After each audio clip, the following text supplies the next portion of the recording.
এই ষাঁড় গরুটা হাজারো মানুষের মাঝে মার করার জন্য পাঠিয়ে দেওয়া হয়েছে। তখনই এই শয়তান লোকটা তাকে রাগিয়ে দেওয়ার চেষ্টা করে, কিন্তু ষাঁড় গরুটা চুপ করে দাঁড়িয়েছিল। তখনই অনেকগুলো মানুষ তাকে চারিপাশ থেকে ঘিরে ফেলে, তাকে রাগানোর চেষ্টা করে।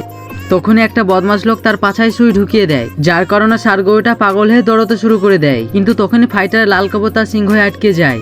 কিন্তু তখনই সেই ফাইটারটা তার লাল কাপড় নেওয়ার জন্য অনেক চেষ্টা করে। তখনই সেই ষাঁড় গরুটা তাকে লাথি মেরে মাঠ থেকে বাইর করে দেয়, যার কারণে ফাইটারটা অনেক রেগে যেয়ে বল্লম দিয়ে আক্রমণ করতে শুরু করে দেয়। কিন্তু তখনই সেই ষাঁড় গরুটা অনেক ব্যথা পাওয়ার কারণে ফাইটারটাকে মারতে শুরু করে দেয়। ঠিক তখনই সে একটা ফুল দেখতে পায়, যা দেখার পর ষাঁড় গরুটা তার নিজের ঘরের কথা মনে পড়ে।